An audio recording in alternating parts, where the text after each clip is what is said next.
Senhor esteja convosco. Ele está no meio de nós. Proclamação do Evangelho de Jesus Cristo segundo Lucas. Glória a vós, Senhor. Naquele tempo, Jesus disse aos fariseus: havia um homem rico que se vestia com roupas finas e elegantes e fazia festas esplêndidas todos os dias. Um pobre, chamado Lázaro, cheio de feridas, estava no chão à porta do rico. Ele queria matar a fome com as sobras que caíam da mesa do rico. E, além disso, vinham os cachorros lamber suas feridas. Quando o pobre morreu, os anjos levaram-no para junto de Abraão. Morreu também o rico e foi enterrado. Na região dos mortos, no meio dos tormentos, o rico levantou os olhos e viu de longe a Abraão, com Lázaro ao seu lado. Então gritou: Pai Abraão, tem piedade de mim. Manda Lázaro molhar a ponta do dedo para me refrescar a língua, porque sofro muito nestas chamas. Mas Abraão respondeu: Filho, lembra-te que tu recebeste teus bens durante a vida, e Lázaro, por sua vez, os males. Agora, porém, ele encontra aqui consolo, e tu és atormentado. E, além disso, há um grande abismo entre nós. Por mais que alguém desejasse, não poderia passar daqui para junto de vós, e nem os daí poderiam atravessar até nós. O rico insistiu: Pai, eu te suplico, manda Lázaro à casa do meu pai, porque eu tenho 5 irmãos. Manda preveni-los, para que não venham também eles para este lugar de tormento. Mas Abraão respondeu: Eles têm Moisés e os profetas, que os escutem. O rico insistiu: Não, pai Abraão, mas se um dos mortos for até eles, certamente vão se converter. Mas Abraão lhe disse: Se não escutam a Moisés nem aos profetas, eles não acreditarão, mesmo que alguém ressuscite dos mortos. Palavra da salvação. Glória a vós, Senhor.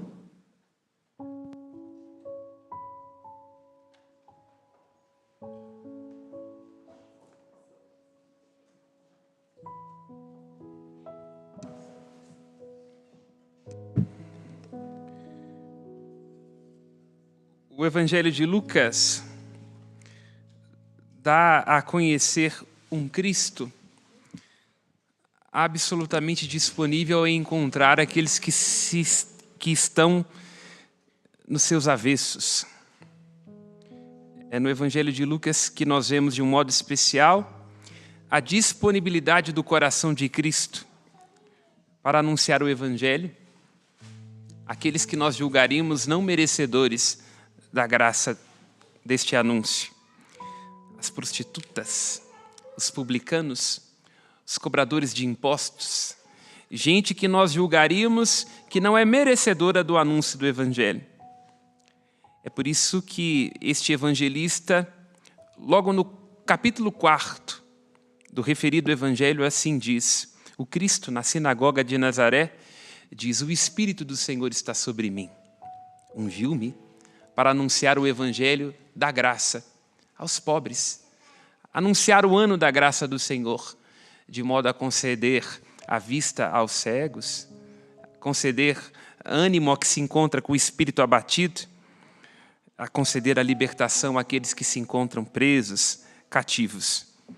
E o grande cativeiro a que nós estamos submetidos na perspectiva do Evangelho de Lucas é o cativeiro do apego aos bens. Assim começa a parábola do Evangelho de hoje. O Cristo se dirige aos fariseus. O fariseu, no tempo de Jesus, diz a respeito a alguém que entende da métrica da lei e do conhecimento, do costume, alguém profundamente cheio das próprias certezas, alguém que julga que consegue enquadrar Deus no seu pensamento e na sua pretensa virtude. E o esforço de Cristo no Evangelho de Lucas é de dar a conhecer que é preciso esvaziar-se de si e das próprias certezas para poder experimentar o amor de Deus. Ou seja, às vezes há muito mais abertura para encontrar com Deus num prostíbulo, na onde se encontram os presos, na onde se encontram os pobres e os marginalizados. É a este tipo de gente que Cristo dirige o seu evangelho e encontra ali lugar de acolhida. Sim, depois do tempo a igreja se tornou símbolo de poder, de príncipes e de papas, mas tudo começou com pescadores, publicanos e prostitutas. Aqui, neste encontro preciso e profundo da miséria humana com a graça, dá-se o início da fé cristã.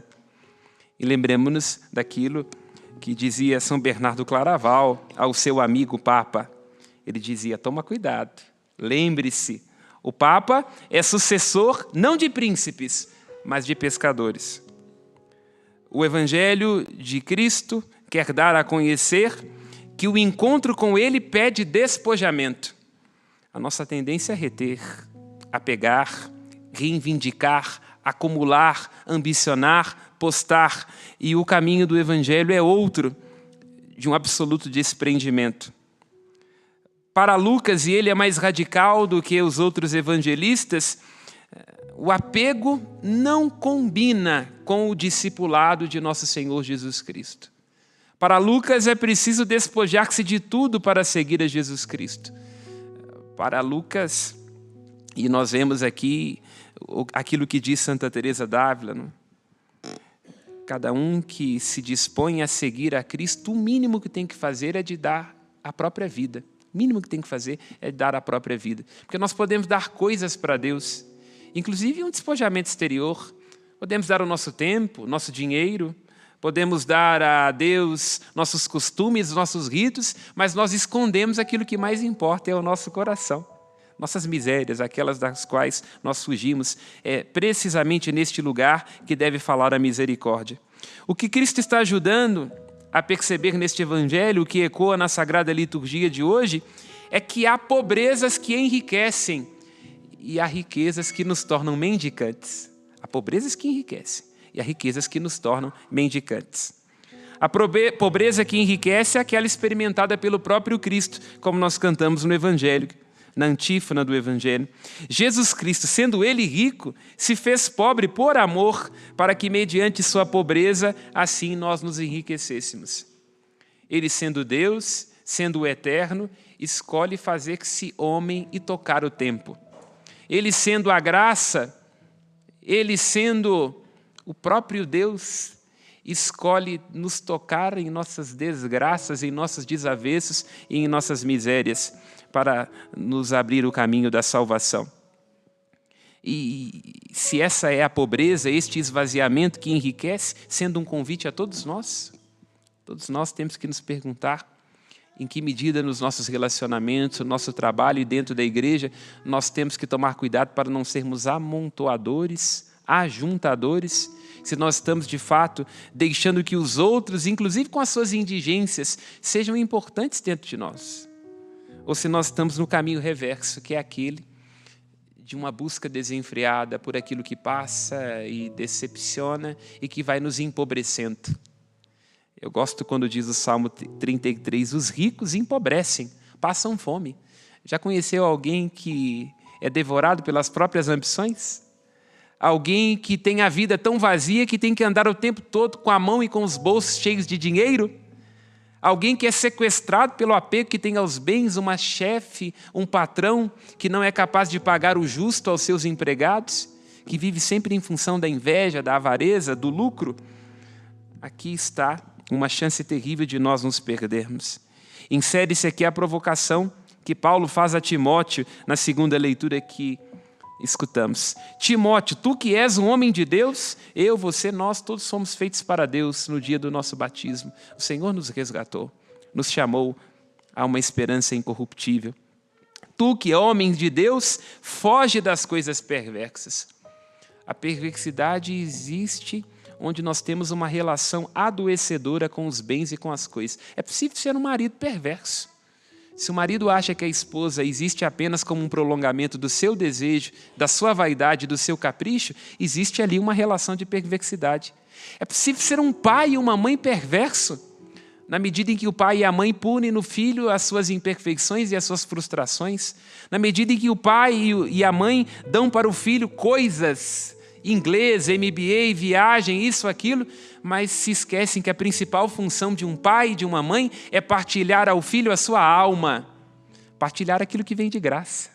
Porque as outras coisas, elas passam, decepcionam, produzem ansiedades. Haja ansiolítico para dar conta de tanta obrigação. Coitado dos meninos hoje em dia, né? A menina tem que fazer balé, tem que falar inglês, tem que dar conta disso, tem que dar conta daquilo. Uma vida insuportável. Antes a gente só brincava, agora nós temos que dar conta das postagens, disso, daquilo, e por isso nós nos ansiamos. Na verdade, a grande tarefa de um pai e de uma mãe é compartilhar com o filho esta riqueza espiritual que transgride a lei do tempo, né? Porque os bens deste mundo não podem pertencer a todos ao mesmo tempo. A gente, como pai, como mãe, junta dinheiro, o carro, a casa, e depois os nossos filhos vão se dilacerar para ver quem é que vai ficar com isso e com aquilo, né? E isso pode produzir divisões profundas no seio de uma família. Mas os bens espirituais, não. A divisão dos bens espirituais multiplica. Eu divido um sorriso, aquilo multiplica. Eu divido uma palavra de consolo, aquilo multiplica. Eu divido um ensinamento sobre hombridade com os meus filhos, aquilo multiplica. Anos depois eu vou tomar consciência do quanto foi bom partilhar aquilo com meu filho, porque ele reproduz aquilo nas pessoas com quem se encontra, né? É preciso nos esvaziarmos dessas pequenas coisas, dessas ambições, para nos enchermos daquilo que mais importa, da graça de Deus. E como vai lembrar o apóstolo Paulo nesta segunda leitura a Timóteo, mas é uma palavra a todos nós, ele diz assim: Timóteo, guarda íntegro e sem mancha o mandato, aguarda a manifestação gloriosa de nosso Senhor Jesus Cristo. É interessante esta palavra que o apóstolo Paulo diz, guarda íntegro. Essa palavra integridade é muito importante, porque os bens e as preocupações deste mundo nos desintegram, nos roubam de nós, nos sequestram de nós. Aí nós temos que ter momentos durante o dia, durante a vida, em que nós somos integrados. A oração nos integra, a missa nos integra. O momento que a gente pode largar o WhatsApp, a postagem, isto, aquilo, para poder estar em nós, onde nós não somos a mãe de fulano, ciclano, beltrano, a pessoa que tem um cargo tal, é importante para nos devolver a nós. Todos os dias, a partir de hoje, tem esse compromisso com você mesmo. Momentos de ser integrados, momentos simbólicos, porque as preocupações, boleto, cunhado, dor de cabeça, nos desintegra. Cansaço cotidiano, nos desintegra. Aí diz, mantém-se íntegro, íntegro consigo mesmo e íntegro com aquilo que nós recebemos de Deus, nesta palavra que Deus dirige a nós todos os dias, palavra de salvação, palavra de vida, como nós dizemos e proclamamos como São Pedro. E o português traz uma coincidência muito interessante, a etimologia, né? O que é alguém que tem uma relação perversa com o dinheiro? É um corrupto. Olha, corruptere, alguém que tem o coração rompido, alguém que deixa se encontrar pela graça de Deus, que se enche daquilo que é essencial e às vezes invisível aos olhos, tem um coração integrado. Alguém que se afasta de Deus, é devorado pelas próprias ambições, é desintegrado. E corações divididos dividem outros corações. É sempre assim. Alguém com um coração dividido, com uma relação perversa com os bens, alguém que não dá espaço para as indigências do outro, e podem ser as indigências físicas. Aquela pessoa que nos pede de comer na rua e a gente é indiferente. Ali está para Lucas uma epifania. O pobre para Lucas é uma epifania de Deus. Ali está o momento em que eu tenho que tirar as sandálias dos pés para entrar num solo sagrado. E aqui não tem nada de romantismo, hein? Não se trata de idealizar, não se trata de tornar-se temerário, por exemplo, abrindo mão dos bens, dando esmola a quem quer que seja. Trata-se de saber daquilo que lembrava São João Crisóstomo. Se nós não somos capazes de reconhecer Cristo no pobre à porta da igreja, nós também não seremos capazes de reconhecê-lo no cálice. Essa é a verdade radical. Há momentos em que a gente não poderá partilhar com algo que está no nosso bolso, que a gente está desconfiado se a pessoa vai fazer um uso inadequado do dinheiro, mas podemos partilhar nosso sorriso, nossa prece, nossa gentileza de olhar aquela pessoa, não é? Podemos partilhar parte da nossa alma, dando um abraço talvez, né? Isso é possível, esta generosidade está sempre ao alcance de nós. E aí vai dizendo o apóstolo Paulo, que nós temos que compreender a nossa fé, Paulo na sua genialidade, como sendo a de um grande investimento. Ele diz, guarda o mandato íntegro, sem mancha, até a manifestação gloriosa de nosso Senhor Jesus Cristo. Ele, que possui a imortalidade, que habita numa luz inacessível, que nenhum homem viu nem pode ver. Os bens deste mundo têm recompensas imediatas. Provocam fastio, decepção, briga, divisões. Mas os bens eternos, corações ao alto, buscai as coisas do alto, como vai lembrar o mesmo apóstolo Paulo na carta aos Colossenses, nos dão alguma coisa que está para além dos olhos. O que Deus tem preparado para aqueles que o amam, para aqueles que vivem em estado de generosidade, de despojamento? Vai lembrar o mesmo apóstolo Paulo. É aquilo que olhar humano jamais viu, ouvido jamais escutou, coração humano jamais pressentiu. É o que Deus tem preparado para nós. Peça esta graça hoje, no seu casamento, no seu trabalho, de encontrar essas coisas que não passam. E em meio às coisas que passam, ao sucesso, aos cargos, tudo é muito importante. Fique rico, me leve para as Maldivas, estou precisando de férias. Mas se aumentarem as vossas posses e riquezas, a elas não prendais o coração. Os bens são feitos para os homens, para as mulheres, e não os homens e as mulheres para os bens que passam. Louvado seja nosso Senhor Jesus Cristo. Creio em Deus Pai Todo-Poderoso, Criador do céu e da terra, e em Jesus Cristo, seu único